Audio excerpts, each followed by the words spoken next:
Welcome back, audience. Hope you're doing good. Today, I got a good one for you, as always. And we're going to talk about the two types of learning. In the previous video, I talked about the difference of this machine learning and ghost learning, if you will. It's very important to differentiate those two, the external and internal, the zeros and ones, and then the melody of the energies, right? We have the soul world and the mind world, or mind body world, right? And the infinite and the temporal, the memory based and the quanta based. This is how our consciousness is structured, and we're supposed to sort of respect that fact that there's two types of worlds that we live in, and to structure one and organize the other, we use the different types of faculties. The problem happens, or the major sin happens, if not the only sin that happens, is the invasion of the mind into the soul. That's the only problem that we have, is when people are trying to apply the faculty of the mind on the soul, and just looking at this like, well, let me analyze this a little more. No. So, okay, let's talk about this machine learning, zeros and ones. It functions like that. There's a thesis, analysis, and synthesis. There's a thesis, like a theory, and look, it's like, well, I think that's how it works. Then you do it, then you get the feedback, then you analyze it, and then you derive the patterns from that analysis and synthesize a new form of information and try that out, how it functions within the feedback of this type of reality. Is it correct or not, right? So this is a type of learning that we're all accustomed to. This is how AI is learning to walk in predetermined physics environment. This is how baby learns to walk. This is how we try to navigate this, matrix world, and what is correct, what is not correct, and we use that capacity, right? And that's the intellect side, and it's like the sharpness of the intellect. And if you're really sharp, you're capable of really analyzing it to the smallest details and dissecting it very, very in a tiny components. Then that allows you to see patterns better, synthesize it into the new pattern, and that new pattern works better than the previous one, and that is more correct for this particular environment, right? And so that's how we learn on this side. Now the problem is when this is start invading the world of the psyche, your world of emotions and feelings, and looking for the structure there. That's the no-no, you see. This is why sometimes there's a frustration when I see not only men, but mostly men, because they like playing this learning game, thesis, analysis, synthesis. And when they go into this, psychological world or psyche world, by the way, the word psychology is is evil. It is basically using logics on your psyche. Psychology is evil. I know that I'll be like, what do you mean? Like, isn't it psychology helping people? No, it's messing people up. This is exactly what I'm talking about. It's using this machine type of learning on the psyche. If you look at it deeper in your own consciousness and how the society is structured, you'll see that it is messing people up. Psychology messing people up. So all of these men who've been working and using their intellectual capacity, and of course the other side of learning, but that's why we call them geniuses, because they're capable of the other side of learning, which answers to the coherence, not the correctness. So you have this correctness and then a coherence. And some of these scientists use both sides, and they were capable of deriving all of these theories that were correct and coherent, and we seem trying to say they seem to be understanding how coherence is a and organization of the energy is the primary guiding factor, and the correctness is secondary. It gives you no quality of life if you've done everything correctly, but there is no coherence in the quality. This is why a lot of people, say, well, I did everything correctly and I still my life feels like shit. Well, it's because you completely ignored this other world, that you cannot use your intellectual capacity to organize. And perhaps you try to do so. And that is why. You see?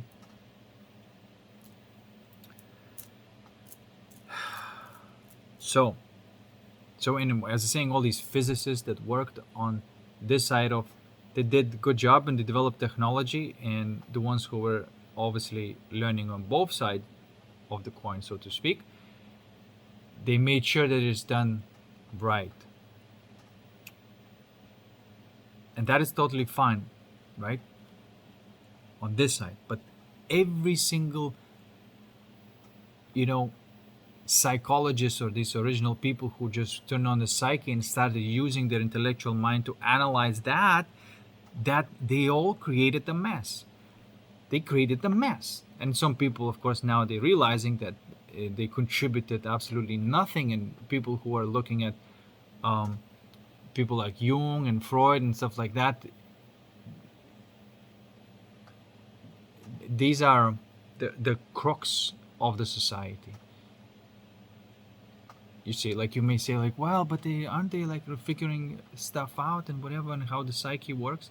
Okay, does that help people, or that just makes people even more confused about it? Or does that make people to be manipulators now that they know how these patterns work? So from the mechanical side, now they are dealing with other people, right? And so there's complete coldness, there's complete incoherence within themselves, there's just basically no soul, and complete ignorance on the fact that there is this coherence quality of interaction between two beings, then not just this logical thing. It's like, oh, if then, well, that's how psychopaths function, that's how sociopaths function. And that's what the psychology did to people. It breeds psychopaths.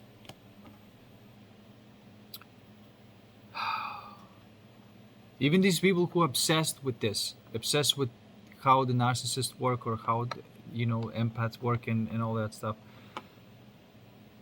See, you are misappropriating your consciousness. You're wasting your life. That's not improving the quality of your life. You're just getting off. And that's what it happens when you use this mind to organize your soul, because you cannot do it. It gives this temporary pleasure of finding some correctness, and then it crashes, and then you go into the pain again, and then you see what I'm trying to say, that Luciferian type of seeking. So it must be left where it belongs. It must be left where it belongs. And that is structuring and organizing the world. And learning in this type of way is completely legit and great. Just don't tune that tool on the inner, because there's another one. And that's what I do on one-on-one sessions through the calibration. You have other capacities, like your attention.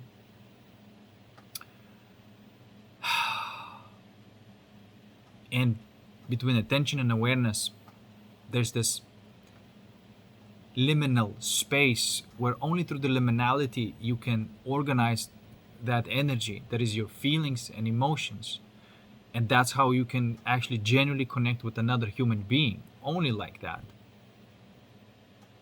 You still may need the structure, and whatever that structure may be, more like an excuse.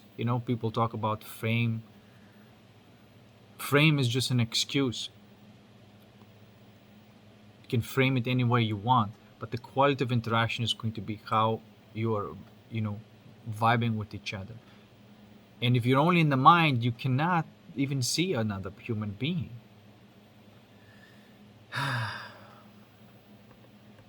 You see? So, okay, so that brings us to this other type of learning. Two types of learning: the machine learning and a ghost learning, I suppose. I don't have a better name, but it is seeking coherence or looking for coherence, and then this one is looking for correctness. And they're supposed to work together, right? Coherence will never be able to find correctness because it's not the right type of tool. That's another problem that may happen, which I don't see this problem sort of like, you know, prevalent in society, because in society right now we have too many people are just in the mechanical side and not in the soul side, or that spontaneity and soul. You see what I'm trying to say? And it seems like that society works like that, and the game even works like that. That you come in, and the game is put everything in the right places, not to leak the energy of your soul, right? Because that's how the ego grows, when that machine type of learning tries to organize and structure this type of thing. You cannot let that happen. You see, this is how you have to, that boundary, man. Like, I really believe that boundary between just letting this type of learning to belong in this type of learning, and this type of learning to belong in this type of learning, the inner learning and the outer learning, if you will, or the temporal and the infinite. Okay.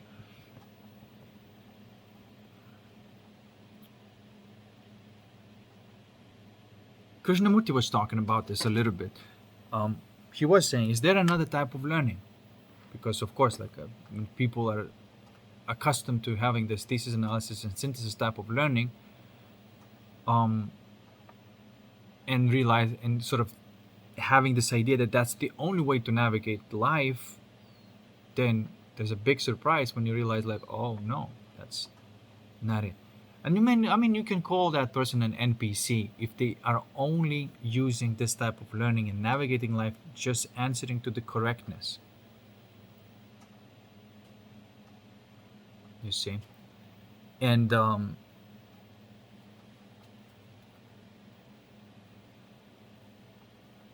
if they go too far, then the good intentions are paving the road to hell.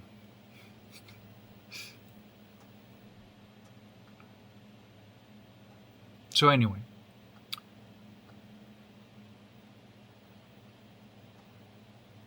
and people, when you function on this mode, they have these types of sort of like agendas and motives, and these motives are totally valid if it's about structuring the physical reality, organizing things, and in a physical reality that I need to be organized. That's valid. The problem happens, again, when it's pointed into the world of souls, emotions, connections between people. That's when the problem happens. Because then they start looking at the people as another thing to do correct to get that point of pleasure, right? And so they start looking you as a machine. And of course they get very surprised when they come in with their fucking programs and they try to impose their frame onto you, and everything just starts breaking, and the system starts short-circuiting when they encounter somebody in a high field of coherence. Because now they can do these things because it feels bad for them. Now they're getting the feedback of what happens when they do something correct but incoherent, which means discomfort and a bad feeling. And in the field of coherence, people started getting the feedback, say like, well, I did this correct, it used to feel good and it gave me pleasure, now it gives me pain, because you are actually causing pain to somebody else doing this correct thing. And you get the feedback now, and now the pain comes back to you.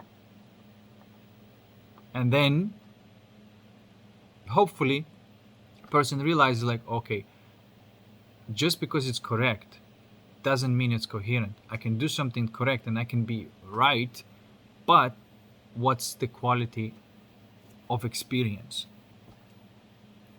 You see? And if it's a low quality of experience and high correctness, then you're just like a tool, or a tool bag.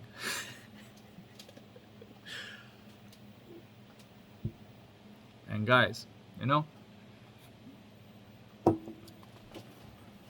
I would like to have like maybe 2 people a day to do one-on-one sessions and keep doing these little videos when I see something to share.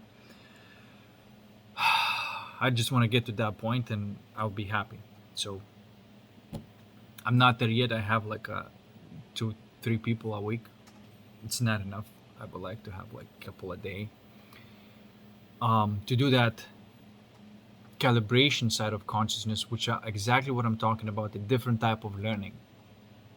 The type of learning that takes this old energy that is uncomfortable and alchemizes, transmutes it into the coherent energy. And it is a type of another learning that is amazing, exciting, interesting.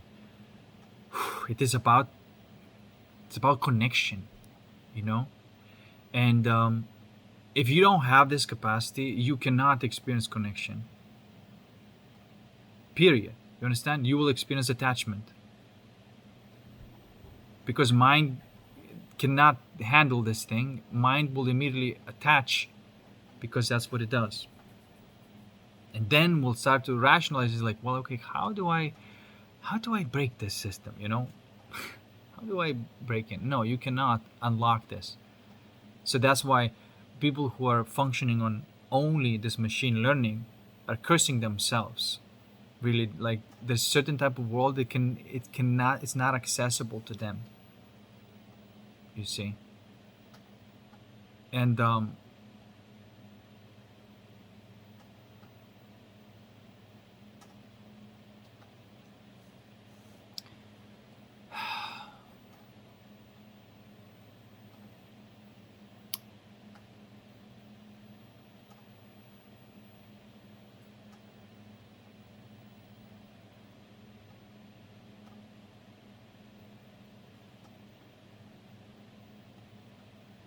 yeah, and that's where they kind of dry. They never really find an answer to it, and if they do find an answer, it's kind of very temporal and pleasure based.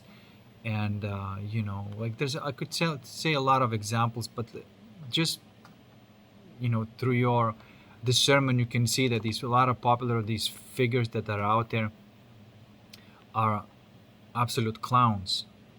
You see, and what can you do? I just hope that people are not falling for that, or less and less people are falling for that, and understanding is like, wait a second, that will never get this quality of consciousness through this approach, this zeros and ones approach. There's got to be something in between one and the zero. Only then I can have that capacity. Between this and that, you find that liminality, and that is what I call consciousness calibration, and it is another type of learning.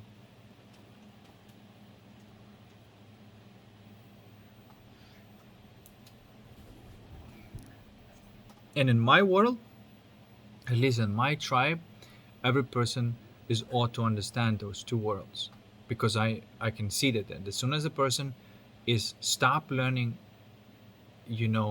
this what you call it, organizing the energy, which by the way where the word orgon or orgasm is coming from, it is organized energy. You see, this is why you can never have that ecstatic feeling of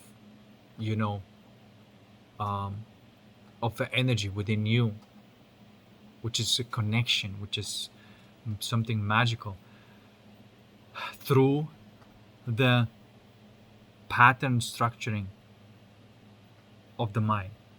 It's not accessible. A pattern structuring can get you that little, seeking, boom, having correctness, having release of pleasure, poof, and then again, seeking. That's how the mind works.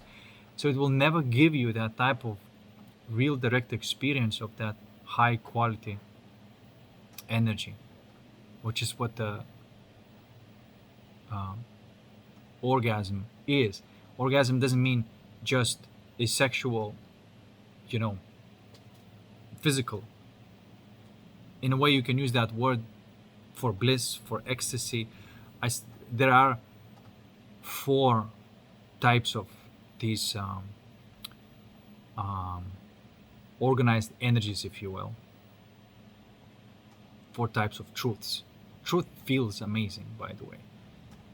And I see it as a bliss, as this white organizing principle of everything that is just does one thing, and it creates a certain type of primordial pattern of perfect balance between yin and yang, that flickering, and then it diffracts from the mirror, which is your soul, into all sorts of melodic patterns. Okay, and that's another type of feeling. It's not exactly bliss. It's very colorful, very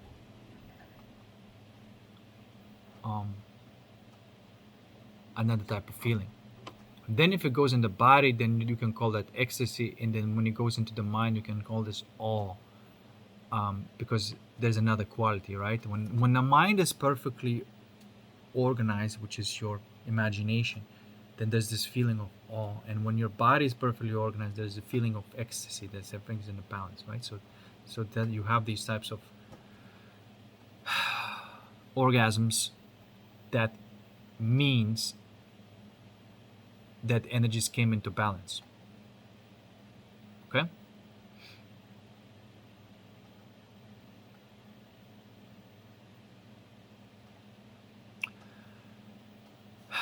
And that is the very point of life, is to keep bringing those two energies back into another way, every different way, but yet at the same quality.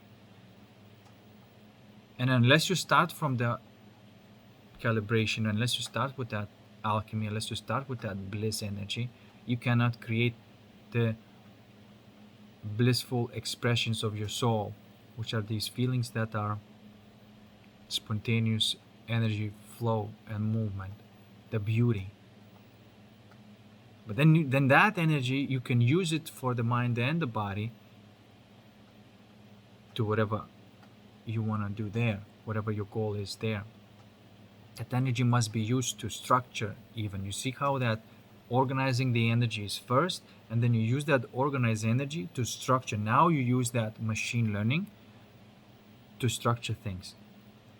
Then only then there is an enjoyment in learning, because you can have that disciplined, like, or forced will learning, where you just have to do it, like there's no enjoyment there, but it's just correct thing to do. And the only thing that you may have is like somebody is just reinforcing that and validating you. It's like, oh yeah, good job, you did it correctly. Yeah, but I didn't enjoy anything. Yeah, but that's correct, and so that's that type of feedback is the only reason why you would do it. But that's like a tyrannical father, forcing you to do something that you don't want to do. You see, so the organized energy has to be first. That type of energy has to be first, and it is a type of learning. And it's just like the external learning. Internal learning is also perpetual. We're always going to be in those two faculties or facets of life. Facets, I think it's a better word.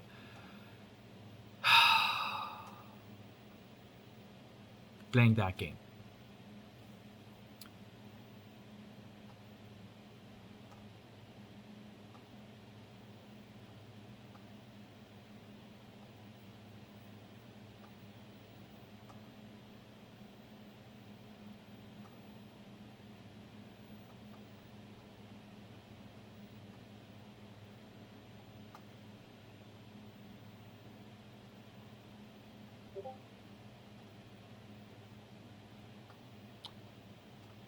Okay, so learning coherence and learning correctness. Those are two types of learnings.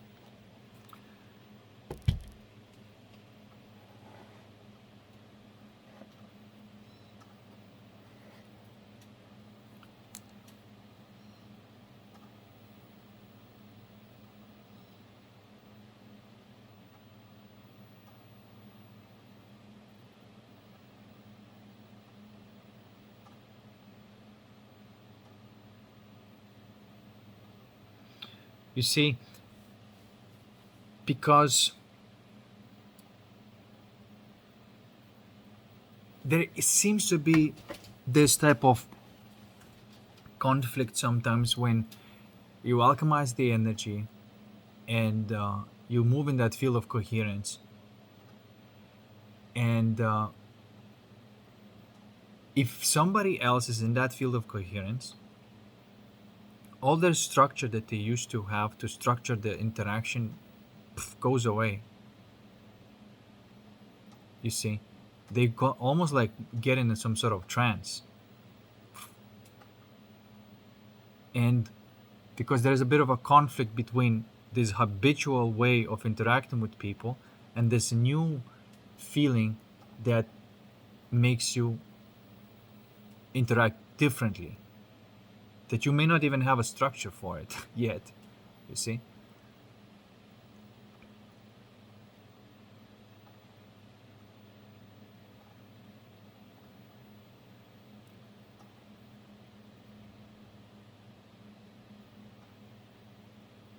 But that is the best like effect that you could have, like when you're interacting with other people, is the point of interaction is coherence.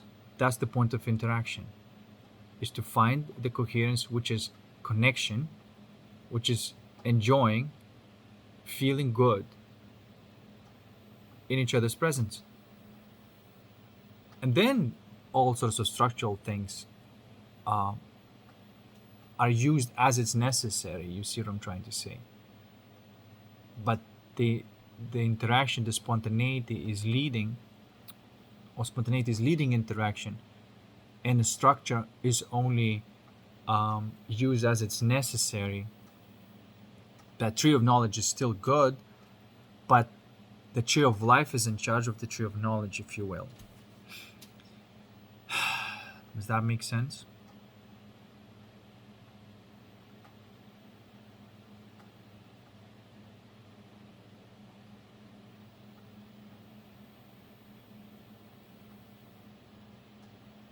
And that usually is the case. Like when you look at anybody who did something wrong to you or betrayed you or whatever, it's because they were just going by this machine type of learning and doing what is correct and influenced by other people. It's just like you know what I'm trying to say, like and if they have been, then of course they don't have their own internal compass, and so what can they do?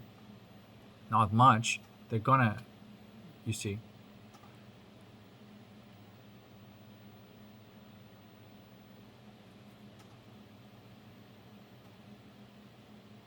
That's why that coherence between human beings is so important. Um,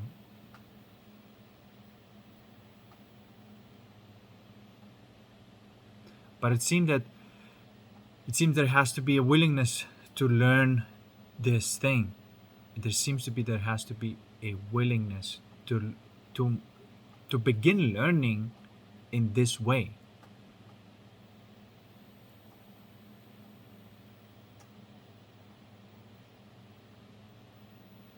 Then the whole structure side is a is not that big of a deal.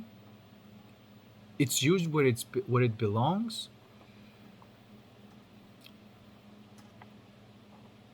You don't overuse it because you don't have to compensate, because now you have logos, you have your attention to, you don't have to compensate with the intellect that belongs to the intelligence. And I think there's that intelligence learning and intellect learning. They're both valid, but I don't know. I just like this. Like, whatever you do, whatever the game you play, if you understand that there is this intelligence learning about this thing and then the intellectual learning about this thing, I think you're going to be doing all right. And that includes every facet of your life. That's why I want to teach this one-on-one. Teach us through one-on-one session, that type of calibration. Just no bullshit, no nonsense, no talking about it, not saying like, oh, remain as awareness or no, just no bullshit, getting directly to it in the real time. You see?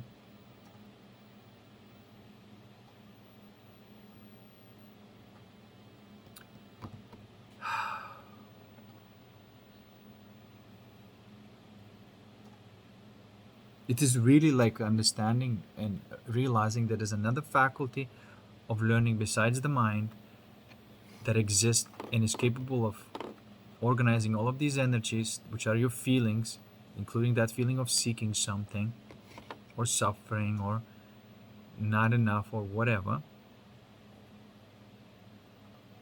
There's another faculty. And once you discover that, that's it. You cannot undo it. Now it's going to be part of your life. And every time like this negative feeling, uncomfortable feeling arises, you're not using your mind to resolve it because you're going to make a mess again, create a belief system or whatever. You can say like, okay, there's this incoherent energy here. Let's make it all coherent. Done. Is there anything that you need to do externally? Learn anything externally about that? Improve that? If there is, then do that. Say like, okay, because that's a learning from the past and it's legit. Okay, so that's what happened in the past. Is there an improvement here that we could do like externally? Perhaps we can structure it differently next time and that would be better. I say, all right, I think that would be it. You structure it differently and maybe that structure is better for whatever it's necessary at that time. But it's not going to replace the quality and the coherence um, of whatever you're trying to do. But the structure is going to be better. You see. So structure is important, but so is organization. Organization is first. Organize the energy, and out of that organized energy, then structured information is going to be right and elegant, and there's got to be a happy medium between those two worlds, between the world of the ghosts and the world of the machines. We are definitely half machine. We're not all machine.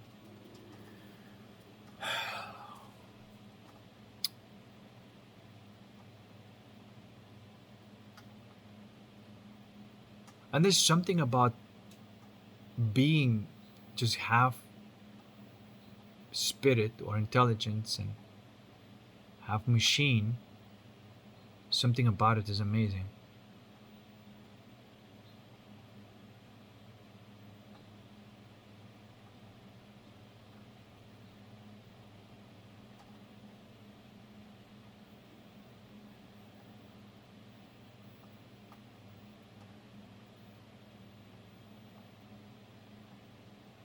Okay?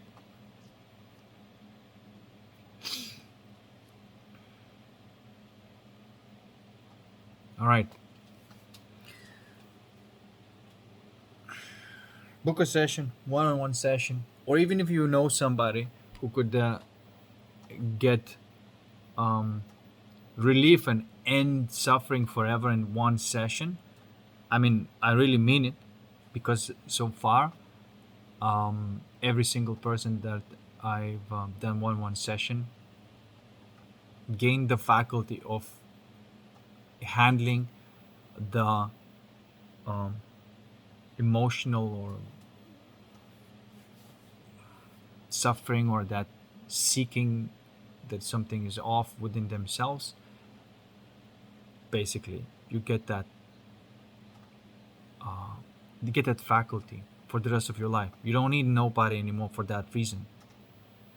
There's no more games anymore. Nobody spiritual seeking. None of that nonsense.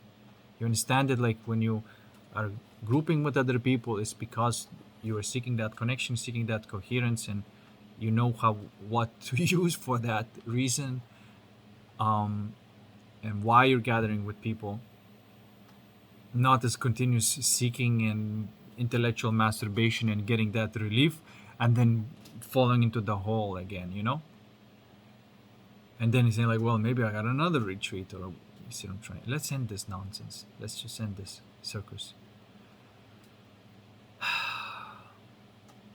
So there, I want at least 2 people a day.